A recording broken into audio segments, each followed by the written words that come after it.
Bisa dilihat saya. Bisa. Kita ulangi Belum saja. masuk, Bapak. Ya, sudah ya. Eh, ini kita mengulang teori gelombang airinya. Teori gelombang airinya, bahwa asumsinya adalah bahwa saat cair homogen tidak termampatkan, tegangan permukaan diabaikan, gaya Coriolis akibat perputaran bumi diabaikan, tekanan roda permukaan air seragam dan konstan, dan selanjutnya. Nah, yang perlu kita ingat bahwa teori gelombang airi ini adalah menggabungkan dua persamaan, yaitu persamaan konservasi massa dari Laplace dan persamaan kekekalan momentum dari Bernoulli. Nah, kedua persamaan ini akan menghasilkan yang disebut dengan kecepatan potensial gelombang. Ini dia. Kecepatan potensial gelombang di mana V sama dengan A kali G per sigma. Jadi A itu adalah amplitudonya, setengah dari tinggi gelombangnya. G itu adalah gravitasi bumi, sigma itu adalah signal angularnya, adalah 2V per T. T besar. T-nya itu adalah periode gelombang. Jadi suatu waktu yang diperlukan dari satu titik puncak ke puncak yang satu, atau dari lembah ke lembah yang satu. Kemudian dikalikan dengan cos hiperbolis K, D ditambah Y.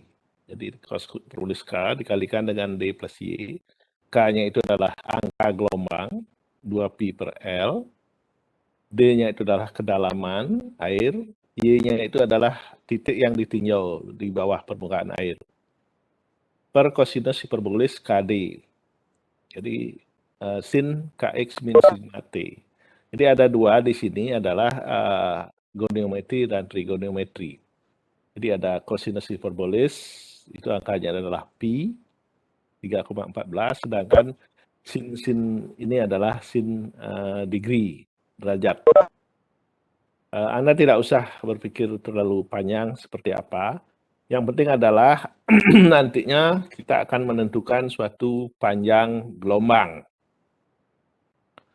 Di mana panjang gelombang di suatu titik atau di suatu tempat, di kedalaman entah di mana dia, itu adalah panjang gelombangnya L sama dengan GT kuadrat per 2pi tangen hiperbolis 2pi D per L. Atau terlambatnya adalah L per T adalah sama dengan G kali T per 2pi tangen hiperbolis 2pi D per L. Nah, kalau kita lihat persamaan keduanya ini, itu adalah mengandung L di sisi yang depan maupun sisi belakang.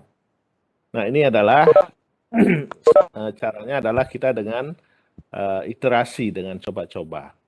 Sehingga pada suatu akhirnya adalah segmen di depan sama dengan segmen di belakang.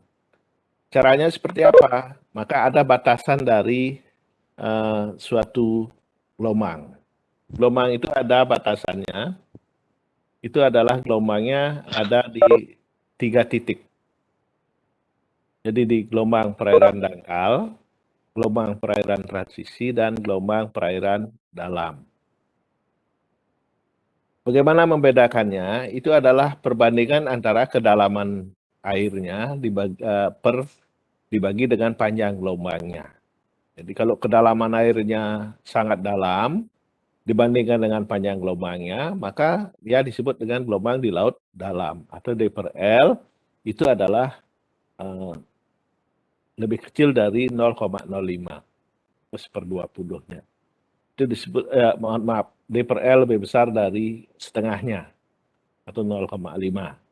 Itu disebut dengan gelombang di perairan dalam.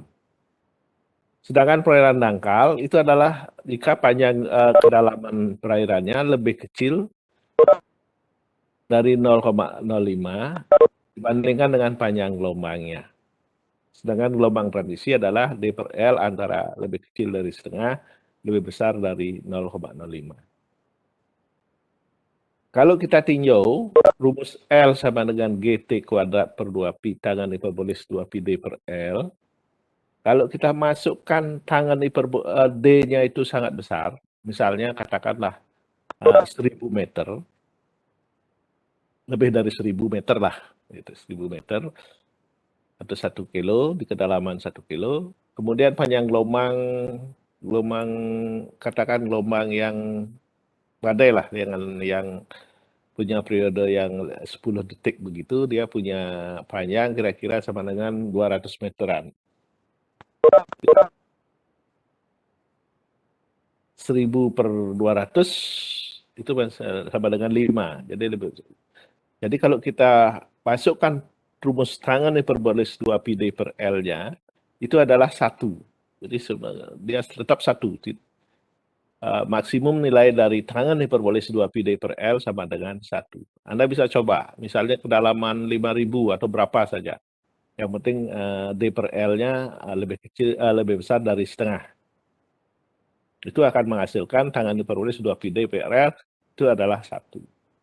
Jika kita bisa simpulkan bahwa panjang gelombang di laut dalam itu adalah L0 sama dengan GT kuadrat per 2pi. Karena tangan hiperbolis 2 pi d per L-nya sama dengan 1.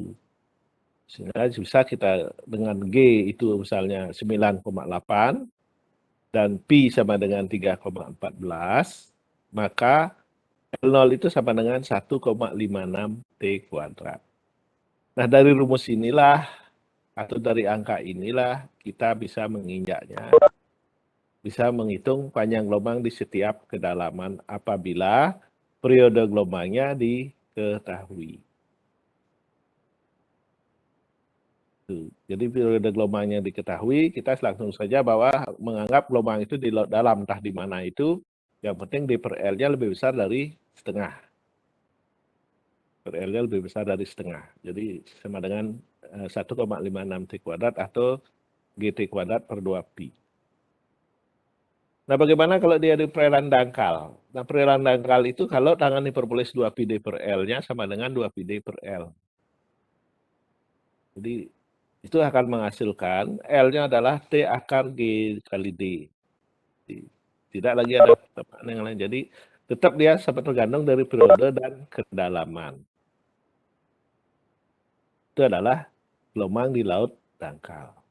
Jika kita bisa mengadopsinya bahwa apabila dia sudah cepat lambatnya, kecepatan gelombang di kedalaman perairan dangkal itu adalah akar dari G kali T. Nah, berdasarkan inilah kita bisa menghitung panjang gelombang di setiap kedalaman dengan cara iterasi. Ini sudah saya jelaskan. Jadi yang pertama dulu kita tentukan L0-nya, kemudian kita masukkan L0 ke dalam rumus L GT kuadrat per 2pi tangan hiperbolis 2 pi d per L0-nya, L-nya itu masukkan L0. Kemudian L2 sama dengan L0 per L1 per 2. Lanjutnya, L2 ini kita masukkan ke rumus panjang gelombang. Menjadi L3 sama dengan GT kuadrat per 2pi tangan hiperbolis 2 pi d per L2. Jika kita mendapatkan dari sana, L3 dapat, L2 dapat, L4-nya adalah rata-rata dari L2 tambah L3 per 2. Sehingga kita bisa menghitung L5. L5 itu adalah memasukkan L4 ke dalam rumus panjang gelombang. Demikian seterusnya berputarnya, sehingga nanti pada Ln-1 itu akan menghasilkan Ln. Jadi angkanya sudah sama. Jadi di Ln-1 sama dengan Ln. Sudah, iterasinya selesai. Contoh, ini saya sudah berikan juga. Jadi suatu gelombang dengan periode 12 detik terjadi di laut dalam. Tentukan panjang dan cepat lambat gelombang di kedalaman 10 meter. Nah, sangat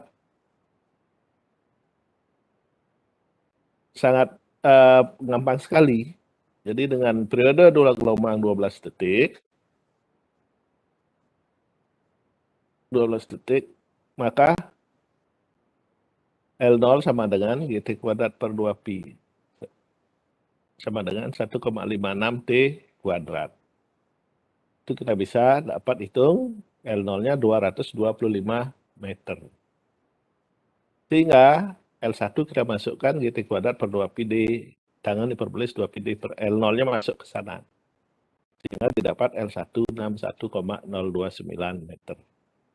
Nah, kemudian L2 kita hitung L0 ditambah L1 dibagi 2. Sehingga mendapatkan itu 92 sekian. Sehingga terus kita iterasi, pada suatu saat, kira-kira mungkin di L10, itu adalah sama dengan L11 nanti pagi. Nah, iterasi itu sudah selesai. Artinya, panjang gelombang di kedalaman 10 meter diperoleh 113,3 meter. Nggak usah terlalu banyak angka di belakang koma, satu angka aja juga cukup. Jadi, nah kalau misalnya di tengah perjalanan ini salah Anda memasukkan angka, itu akan tambah panjang iterasinya. Sehingga sampai menghasilkan sesuatu angka yang mendekati itu. Jadi hampir sama, ruas kanan sama dengan ruas kiri. Kira-kira itu contoh soalnya. Sampai sana dulu ada yang belum mengerti? Supaya saya tidak terlalu cepat. Saya nggak tahu karena saya tidak melihat Anda. Apakah saya terlalu cepat menjelaskan atau memang kurang cepat? Jika ada yang belum mengerti, silakan di raise hand atau bertanya, silakan.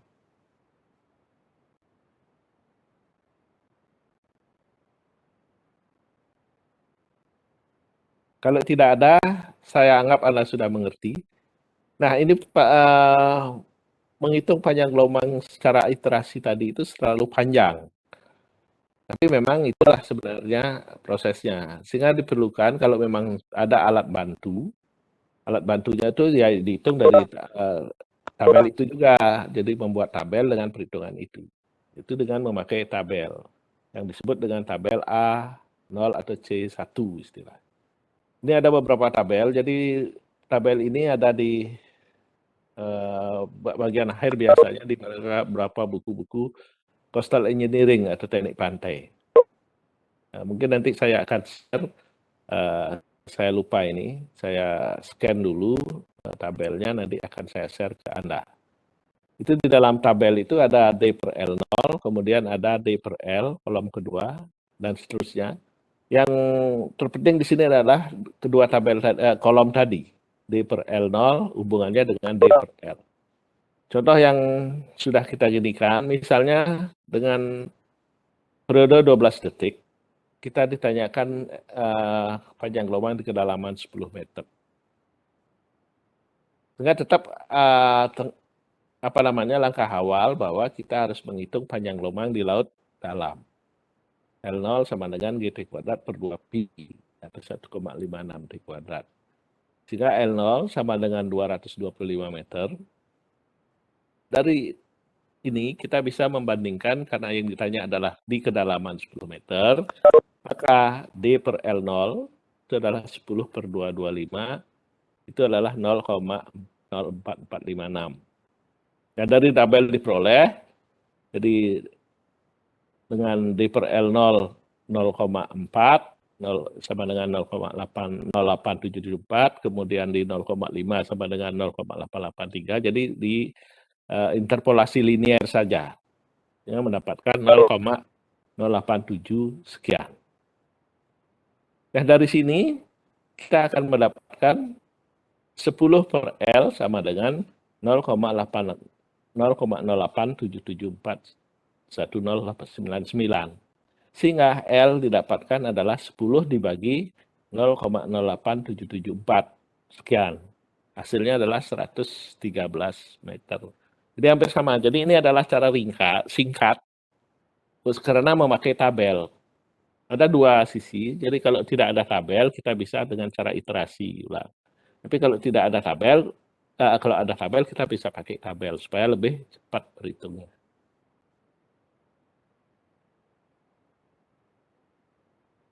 Itu dari kedua sisinya tadi. Kemudian kecepatan partikel air, itu rumusnya adalah U dV per dx, VH per T, cos hiperbolis sekian. Kemudian komponen vertikalnya adalah itu. Sehingga dalam satu komponen horizontal ini, nanti kita di contoh soalnya Anda latih sendiri, komponen horizontalnya sekian, komponen vertikalnya sekian.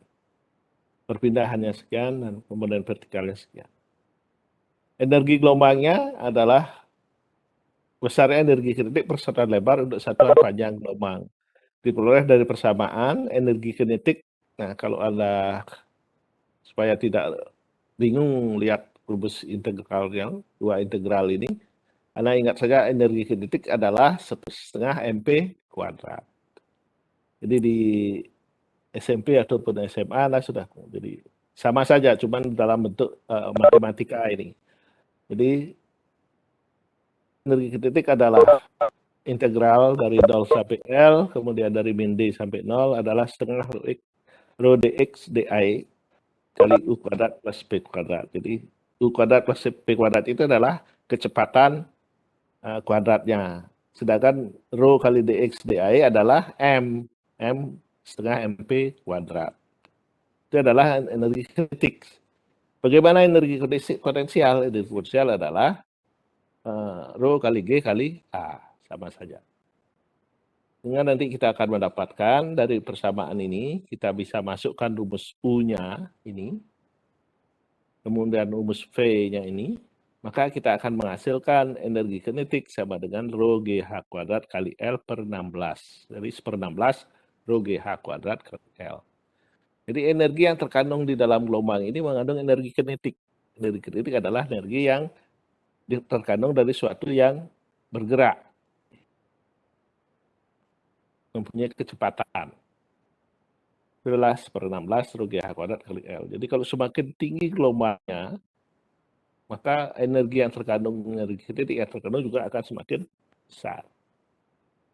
Demikian pula energi potensialnya. Energi potensial adalah, Anda tahu, adalah rho kali G kali H.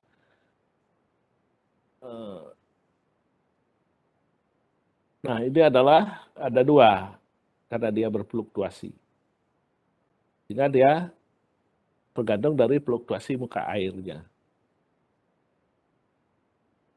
Nah, akhirnya mendapatkan energi potensial sama dengan besarnya energi kinetik. Itu adalah 1/16 rho GH kuadrat kali R. Sehingga energi total di dalam yang terkandung di dalam gelombang adalah energi kinetik plus energi potensial.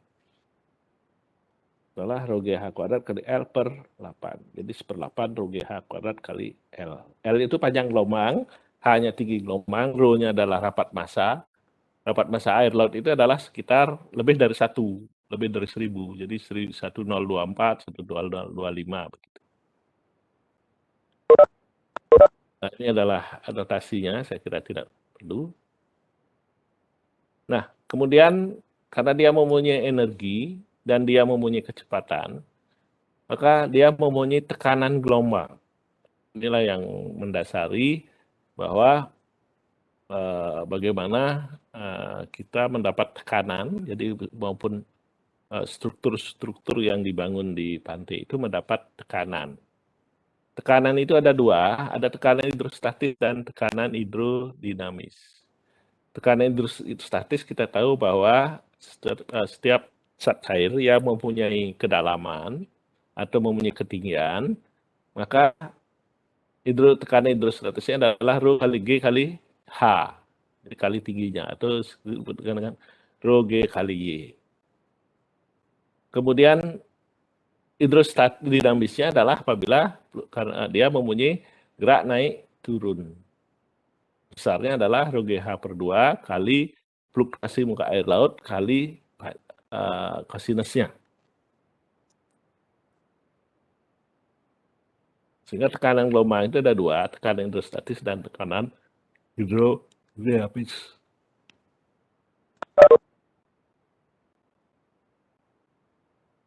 Saya kira ini adalah perhitungan saja, nanti rumus bakunya akan ada.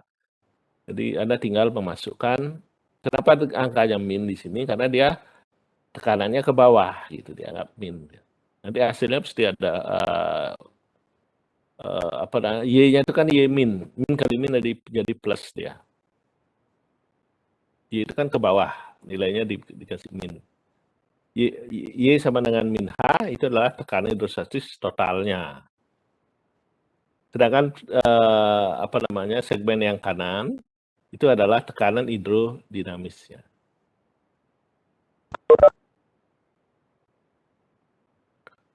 Nah, gelombang ini punya kecepatan yang disebut dengan kelompok gelombang. Jadi gelombang-gelombang yang sudah Anda saksikan di pantai, itu adalah gelombang-gelombang yang sudah tergabung antara satu gelombang dengan gelombang lainnya di tengah laut.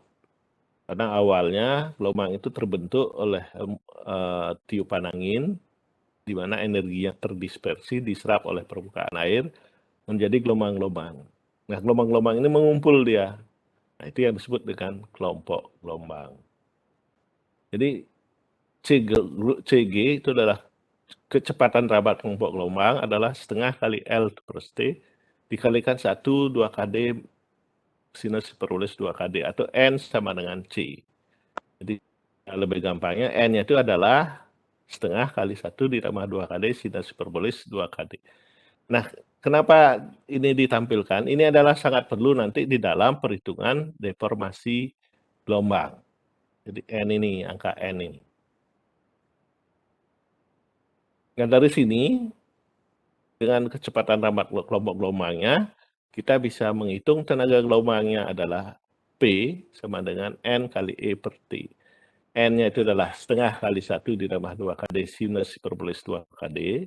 E-nya itu adalah energi gelombangnya, T-nya adalah T per Rume. Nah, N ini ada dua. N di laut dalam itu sama dengan setengah. Karena kalau kita lihat di sini. Kalau di laut dalam, angka N ini adalah setengah. Kalau di laut dangkal, angka N ini adalah sama dengan 1. Jadi Anda bisa hitung tadi. Di tengah. Ini saya agak kurang, jadi ada angka N sebenarnya di sini. N di laut dalam itu adalah sama dengan setengah. Jadi 2 kd sinus per 2 kd ini adalah sama dengan 0. Sedangkan di laut dalam, di laut dangkal, 2 kd ini sama dengan 1. Jadi 1/1 kali setengah adalah sama dengan 1. Itu perlu diingat.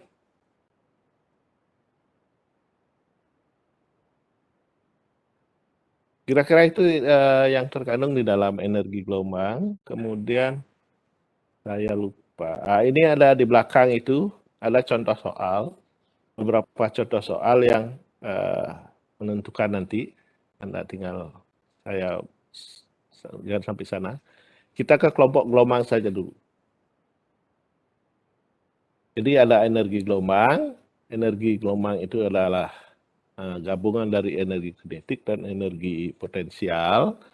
Kemudian ada tenaga gelombang, ada tekanan gelombang. Tekanannya itu adalah tekanan hidrostatis dan tekanan hidrodinamis. Kemudian gelombang yang kita lihat di pantai itu adalah gelombang-gelombang yang sudah tergabung satu dengan yang lainnya, yang disebut dengan kelompok gelombang. Nah, besarnya kelompok gelombang ini tergantung dari angka N namanya. N itu adalah setengah kali dikalikan dengan dalam kurung 1/2 kd per sinus hiperbolis 2 kd. Yang tadi. 2 kd per sinus hiperbolis 2 kd. Di mana N itu di laut dalam adalah sama dengan setengah. Tidak usah dihitung, itu sudah sama dengan setengah. Di laut dangkal, N itu adalah sama dengan 1. Di daerah transisi, ya N itu sama dengan rumusan ini. Di antara setengah dan 1. Tenaga gelombang itu adalah P N kali E per T. Jadi dia punya tenaga karena dia punya energi, punya tekanan, sehingga dia punya tenaga. Itu kira-kira yang menyangkut secara singkat saya jelaskan yang terkandung di dalam teori gelombang airi. Nah, nanti permasalahannya banyak itu sebenarnya. Nanti kita di belakang kita sambil jalan, kita akan mengertikan selamat sedikit demi sedikit.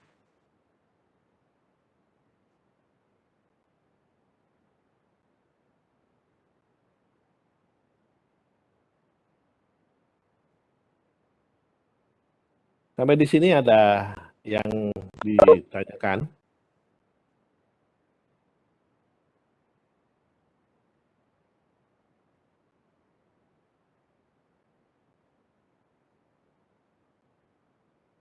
Kalau tidak ada, saya akan lanjutkan ke deformasi gelombang namanya, deformasi gelombang. Jadi gelombang dari tengah laut dibangkitkan oleh adanya angin yang kita tahu lebih disebut dengan gelombang angin.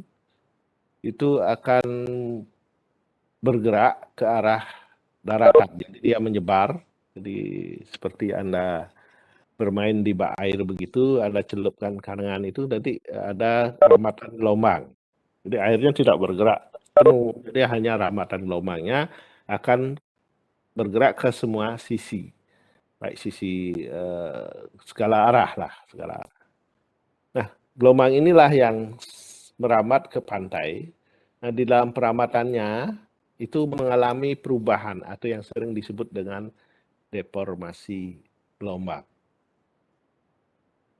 Deformasi perubahannya itu ada yang disebut dengan refraksi, kemudian ada yang disebut dengan shoaling atau pendangkalan gelombang, ada difraksi, refleksi, dan gelombang pecah. Di gelombang itu merambat dari pantai, kemudian dia kena proses refraksi atau pembelokan, kemudian pendangkalan karena dia ada perubahan dasar laut, kemudian difraksi karena ada membentur sesuatu sehingga terjadi gelombang di belakangnya, kemudian refleksi karena dia membentur, dia sama seperti cahaya, jadi dia dipantulkan. Ada yang dipantulkan, kalau dia ada yang ditransmisikan atau dilanjutkan. Dan pada suatu kedalaman tertentu, dia gelombang ini tidak stabil lagi. Karena kedalamannya berkurang sekali. Jadi dia tidak stabil, sehingga terjadilah yang disebut dengan breaking wave atau gelombang pecah. Nah, kalau Anda perhatikan, Anda berdiri di pantai menghadap ke laut, maka fenomena ini akan Anda lihat. Gelombang itu tidak pernah datang dari sudut Anda. Dia datang tetap dari arah Anda. Jadi tegak lurus arah pantai. Kenapa begitu? Karena gelombang itu mempunyai kemampuan yang disebut dengan refraksi atau pembelokan. Kemudian gelombang dari tengah laut itu, kalau Anda berlayar di tengah laut, begitu akan Anda mencapai hampir-hampir mendekati daratan, maka gelombang itu akan terasa bertambah tinggi. Nah, ini yang disebut dengan proses pendangkalan gelombang. Kemudian difraksi apabila membentur sesuatu bangunan, refleksi apabila membentur dinding yang vertikal, dan pada kedalaman tertentu, gelombang itu akan pecah. Jadi seluruh energi yang terkandung di dalamnya, dia mempunyai energi kinetik dan energi potensial tadi, itu akan dilepas melepasnya melalui air yang menggulung yang disebut dengan turbulensi, hantaman gelombang, dan sebagainya. Jadi kalau Anda berdiri pas di titik di mana gelombang itu pecah, Anda akan digulung oleh gelombang, oleh ombak itu. Karena ada pelepasan energi di sana. Mari kita bahas satu persatu dari proses tadi. Di pendangkalan, proses perubahan kedalaman, refraksi, proses berbeloknya arah gerak gelombang akibat perubahan kedalaman, difraksi proses pemindahan energi gelombang ke daerah yang terlindung sehingga pada daerah terlindung tersebut terjadi gelombang. Anda masih ingat hukum cahaya, fisika ya? Kalau zaman saya namanya fisika. Tidak tahu zamannya Anda ini. Itu misalnya ada satu kerdus yang ditutup rapat, kemudian di luarnya kita buat suatu sumber cahaya atau senter lah atau apa. Dan kita lubangi kartun itu kecil sehingga terjadi bias cahaya di di dalam kotak itu sendiri. Itu yang disebut dengan difraksi. Ya, jadi ada pembiasan di sana. Kemudian refleksi, proses pemantauan dari gelombang akibat adanya bangunan yang menghalangi gerak gelombang. Proses refleksi pada gelombang terjadi seperti refleksi cahaya pada cermin. Jadi Anda tahu hukum sinus itu adalah apa? Sudut datang gelombang adalah sudut pantul gelombang. Jadi sudut datang sama dengan sudut pantul. Tuh. Kemudian gelombang pecah karena kedalaman, dan ada juga gelombang karena dia tidak stabil bentuknya. itu terjadi di tengah laut. Jadi Anda bisa pernah lihat atau Anda pernah berlayar itu di tengah laut itu ada buih-buih air. Nah, itu yang disebut dengan gelombang pecah. Ya, sudah pecah sebelum dia berakhir di pantai. Karena apa? Karena kemiringannya yang relatif besar, jadi sepertujuh, maka gelombang itu akan pecah. Nah, beberapa teori gelombang, karena dia mengandung hukum kekayaan energi, jadi tekanan gelombang itu adalah P sama dengan E kali N kali C. Jadi pada suatu titik tertentu di titik 1, itu P-nya, tekanan gelombangnya P1. Tapi karena dia melebar, di titik D2, di kedalaman B2, itu adalah P2. Nah, P1 itu sama dengan P2. Jadi P1 kali B1, jadi tekanan kali persegmen luasnya itu adalah P2 kali B2. Sehingga didapatkan perbandingan tinggi gelombang di titik 1 dibagi dengan titik 2, itu adalah akar dari N1C1 dibagi N2C2 kali B1 kali B per B2. Ini rumusnya. Ini rumus deformasi gelombang. Sehingga kita lihat bahwa H2 per A1 sama dengan N1 kali akar dari N1. N1-nya itu adalah N-nya di titik kedalaman 1. Angkanya adalah setengah kali 1 ditambah 2 KD. D-nya D1 per N2C2 atau dikalikan dengan akar B1 per B2. B1, B besar ini adalah lebar ortogonal gelombang. Lebar ortogonalnya. Nah, di alam agak susah kita mengukurnya. Kalau di lab sih gampang. Jadi lebar ortogonalnya adalah selebar kolam pembangkit gelombang itu. Tapi kalau di alam berapa? Ini yang kita susah. Sehingga bisa diganti apabila gelombangnya itu membentuk tegak lurus, maka rumus cahaya ini masih memungkinkan. Sehingga B0 per B1, akar B0 per B1 bisa diganti menjadi akar cos alpha 0 per cos alpha 1. Di mana alpha 0 adalah sudut datang gelombang di tengah laut atau di titik 0 terhadap garis pantai. Jadi kalau Anda perhatikan, alpha 0-nya adalah ini garis pantai, ini gelombang yang datang dari sana, maka alpha 0-nya adalah sudut ini. Dia akan membelok mendekati 90 derajat sampai di daratan. Sehingga sudutnya semakin lama akan semakin kecil. Itulah prinsip-prinsip dasar dari gelombang itu sendiri di dalam perambatannya. Jadi dia menyesuaikan, sehingga dimanapun Anda berada, Anda akan melihat gelombang itu datang tegak lurus ke arah pantai. Meskipun misalnya dibilang gelombang angin itu datang dari timur.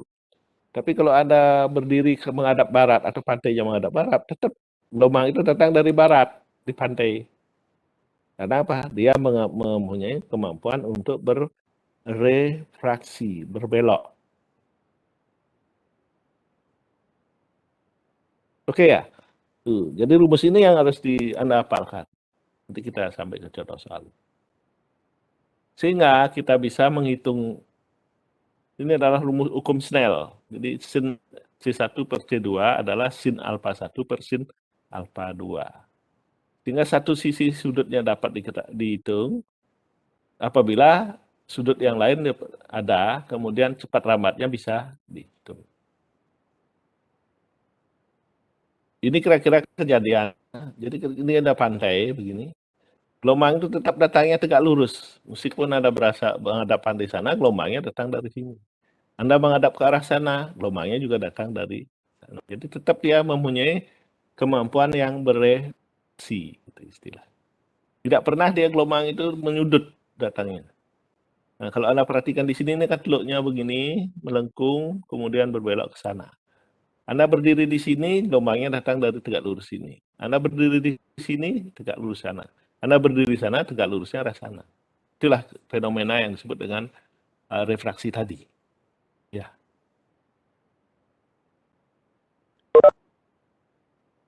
Nah, kira-kira itu untuk bagian keduanya singkatannya.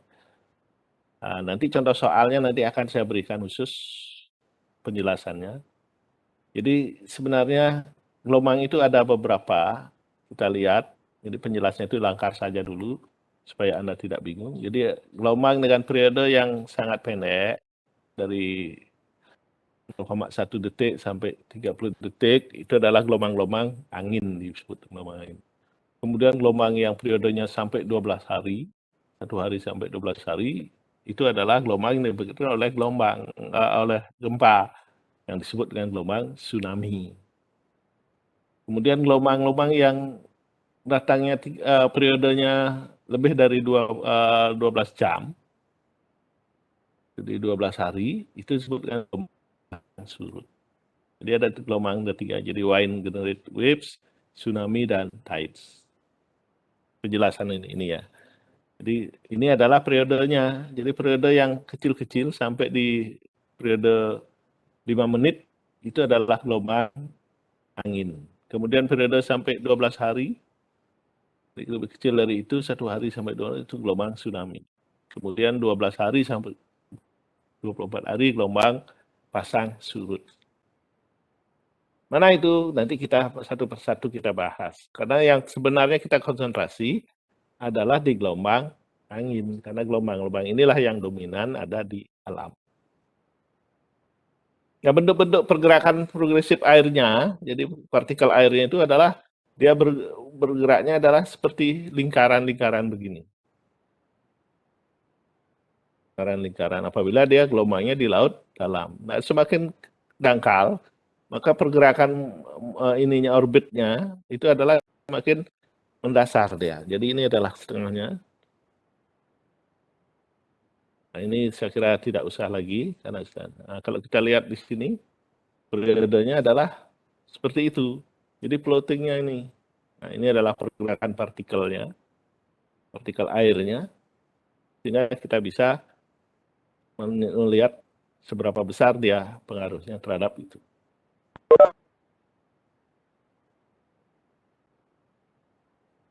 Ya, ini kita bedakan. Kalau dia gelombangnya di tengah laut atau di laut dalam, maka orbit partikelnya adalah dia hanya sampai di setengah panjang gelombangnya saja. Pergerakan partikel airnya hanya sampai di setengah panjang gelombangnya saja. Tapi kalau gelombangnya di laut dangkal, maka pergerakan partikel airnya adalah secara horizontal, sampai di dasar laut pun bergerak dia. Pergerakannya adalah arah seperti elips, kemudian menjadi bergerak secara vertikal, ke arah horizontal. Nah, ini adalah yang seperti tadi, rumus-rumusnya. Ini adalah gelombang-gelombang di tengah laut yang baru pertama kali dibangkitkan oleh angin. Jadi angin bergerak, maka air itu akan beriak, lama-kelamaan mengumpul antara satu dengan yang lainnya hingga membentuk gelombang dia. Jadi membentuk turun naik. Jadi gelombang yang baru dibangkitkan di tengah laut disebut dengan gelombang sea. Kemudian gelombang yang sudah bergerak ini gelombang swell namanya. Jadi daerah pembangkitannya di tengah laut itu disebut dengan vets. Nanti kita sampai ke sana. Fully developed sea, apa itu nanti kita ke sana. Kira-kira itu yang saya ringkas dari materi yang kedua tadi. Nanti kita lanjutkan ke materi ketiga, sebelum kita lanjutkan ke contoh soal.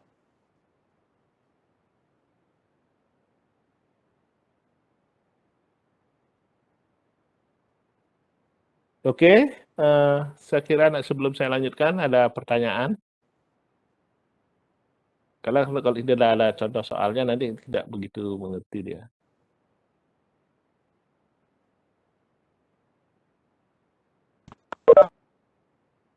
Ada yang bertanya? Silakan. Halo Pak. Ya, silakan. Siapa ini? Arvel. Iya, saya izin bertanya Pak. Tadi Bapak menjelaskan tentang refleksi gelombang ya Pak. Mungkin bisa dijelaskan lagi Pak tentang refleksi gelombang Pak? Kita belum sampai detail ke sana, Adik. Ya, tapi paling tidak refleksi itu sama dengan pemantulan. Ya, jadi pemantulan cahaya, pemantulan, sehingga apa namanya, gelombang itu sama seperti gelombang cahaya. Dia terpantul, ya, terpantul. Sebentar ya, sebentar deh. Jadi gelombang itu Anda bayangkan seperti cahaya. Jadi kalau dia membentur suatu dinding, maka gelombang ini akan terpantul. Nah, pantulan ini sesuai dengan sudut datangnya gelombang itu. Apabila dia tegak lurus, maka pantulannya akan tegak lurus ke arah yang berlawanan. Tapi kalau dia membentuk sudut 30 derajat, maka gelombang ini akan memantul ke arah yang sana 30 derajat gitu. Nanti kita sampai sana. Berapa besarnya dan kenapa harus terpantul begitu. Kita baru hanya secara umum saja. Baru kita sampai di refraksi dan Souling. Ya. Belum sampai gelombang terpantul. Baik, Nanti terima kita kasih Pak. sampai sana. Ya. Pertanyaannya cukup bagus karena Anda menyimak itu, jadi Anda masih begitu. Nanti kita ke sana. Ada istilahnya gelombang Klaprotis. Kenapa kita tidak merekomendasi suatu dinding-dinding vertikal di laut kan gitu. Karena dia akan memantulkan gelombang itu ke tempat lain dan pemantulannya itu bisa 2 kali lipat kalau terjadinya. Jadi gelombang yang 1 meter bisa terpantul menjadi 2 meter dia. Sehingga apa yang Anda lihat di pantai tidak pernah ada bangunan pantai yang vertikal, pasti agak membentuk sudut, dia mempunyai kemiringan. Semakin miring semakin bagus. Jadi memantulkannya semakin kecil. Nanti kita sampai sana, sabar dulu. Pak, Terus saya ada lagi? Ya, Angel Sonia, silakan. Angel. mohon maaf, pertanyaan saya bukan pertanyaan yang substansif, tapi saya penasaran. Misalkan kayak tadi kan Bapak ngejelasin tentang macam-macam tipe gelombang secara basic kayak tadi yang ada perairan dangkal, transisi sama yang dalam. Nah, saya tadi kayak penasaran kalau misalkan kondisi oceanografi itu ada nggak sih Pak pengaruh kondisi oceanografi terhadap perubahan iklim di apa namanya di khususnya tuh kayak ke morfologi, bentuk morfologinya sama ke arah, jadi kayak bentuk gelombangnya, apakah bakal ada perubahan dari gelombangnya atau perubahan iklim itu tuh bakal sama aja, cuman yang berubah itu kondisi parameter biologisnya aja. Karena kan kalau misalkan perubahan iklim itu kan pasti mempengaruhi gaya antara atmosfer sama laut juga, terus juga ada ini juga kan perubahan temperatur atau parameter-parameter yang lainnya. Itu sih Pak pertanyaannya. Iya, terima kasih Sonia. Perubahan iklim itu adalah berpengaruhnya terhadap perubahan temperatur seperti yang Anda bilang. Perubahan temperatur ini berdampak kepada perubahan suhu secara menyeluruh secara global di permukaan bumi. Sehingga dulu yang suhunya dingin terus itu akan bertambah. Sehingga es-es yang ada di kutub maupun yang ada di gunung-gunung yang dulunya tidak lama dulu saya ingat kita bangga sekali dengan punyanya Puncak Jayawijaya namanya. Puncak Jayawijaya yang di daerah Khatulistiwa ada glacier, ada es. Tapi sekarang sudah nggak ada lagi itu. Itu buktinya bahwa temperatur kita naik. Ya, suhu temperatur secara global naik. Tidak satu generasi, hanya ya saya SD 67 tahun, tahun 67, sekarang tahun 40 tahun itu sudah tidak ada es lagi katanya di Puncak Jayawijaya itu. Nah, itulah yang menandakan bahwa iklim itu naik. Nah, perubahan iklim menyebabkan terjadinya cairnya es. Ya, cairnya es di kutub utara, di kutub selatan, gitu. Sehingga beberapa bagian dari es yang abadi itu sudah hilang. terutama adalah di kepulauan di Islandia ya, di situ di Islandia sekarang sudah pulaunya mengecil karena es yang berkurang. Nah, inilah yang menambah debit atau volume air laut, bukan gelombangnya, Dik. Debit atau permukaan air laut itu menjadi naik, sehingga terjadilah erosi maupun abrasi. Karena naiknya permukaan air laut, dia mengambil sisi darat sedikit. Itu kira-kira. Bagaimana terhadap mekanisme terjadinya gelombang? Tentu saja ada perubahan, karena ada perubahan temperatur secara menyeluruh. Sehingga mekanisme badai terjadi semakin cepat sekarang. Ya. Dulu saya ingat siklon atau typhoon itu sangat langka terjadi di Khatulistiwa, daerah Khatulistiwa ekuator. Tapi sekarang sudah mulai menggeser. Curah hujan sekarang singkat tetapi sangat lebat. Gelombang juga sama, gelombang terjadi badai banyak. Bukan karena gelombang itu bagaimana, karena ada perubahan arah angin maupun kecepatannya, sehingga sering terjadi badai. Gitu. Itu kira-kira. Tapi kalau dalam pengelompokan gelombang ya tidak ada sangkut pautnya. Jadi yang saya maksud, gelombang angin itu adalah gelombang-gelombang yang dibangkitkan oleh angin, nah termasuk badai tadi. Ya. Kemudian gelombang yang akibat dari pergerakan lempengan bumi, jadi akibat pergerakan lempengan bumi, itu disebut dengan gelombang tsunami. Ya. Nah, gelombang yang diakibatkan oleh tarik-menarik antara planet satu dengan planet lain, terutama bumi dengan bulan dan matahari, yang menyebabkan terjadinya tide atau pasang surut. Itu disebut dengan gelombang pasang surut. Ya, tidak ada kaitannya dengan perubahan iklim deh. Perubahan iklim menyebabkan terjadinya badai, yang jelas ya. Badai ini menyebabkan terjadinya perubahan morfologi pantai. Beda ini gini kejadiannya. Karena badai kan cenderung merusak pantai, badai itu. Sedangkan gelombang-gelombang kecil itu biasanya membentuk pantai, jadi mengembalikan pasir. Mekanisme itu ada, morfologi pantai. Itu kira-kira penjelasan saya. Iya Pak, saya bisa pahami. Terima kasih. Ya. Ada lagi?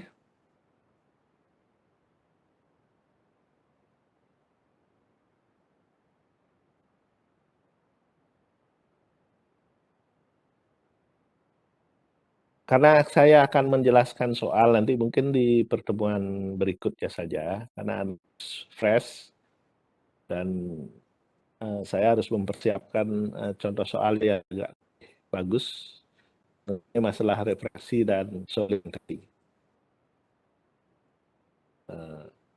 Kita lanjutkan minggu depan saja. Supaya saya bisa menyiapkan contoh soal yang lebih komunikatif ya.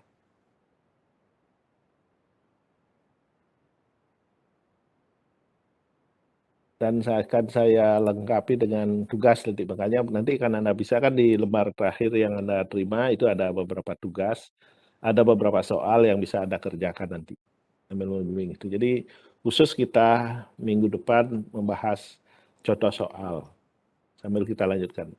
Saya tidak mau terlalu cepat menjelaskan dan terlalu banyak materinya karena saya khawatirnya Anda sendiri tidak mengerti. Mudah-mudahan dengan cara saya Anda bisa mengerti. Jadi mengerti sedikit lebih baik daripada tidak mengerti sama sekali tapi dikasihnya banyak.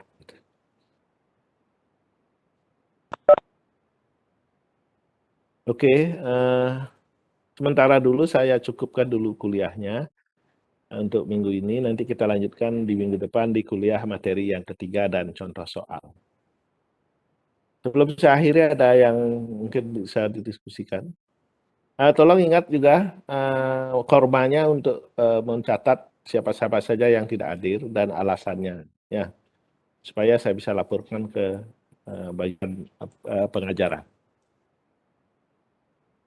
Oke, kalau tidak ada, saya lihat lupa kormanya siapa sih di sini? Saya Pak. Ya, oh ya, Diva Sena ya. Nanti tolong dibuat catatan untuk yang tidak hadir ya. Siap Pak. Baik, terima kasih. Selalu tidak ada yang bertanya. Saya akhiri. Silahkan Anda menyimak kembali apa yang sudah saya jelaskan, sehingga nanti minggu depan Anda sudah tidak lagi bingung dengan beberapa contoh soal yang akan saya berikan. Saya akhiri, terima kasih atas perhatiannya.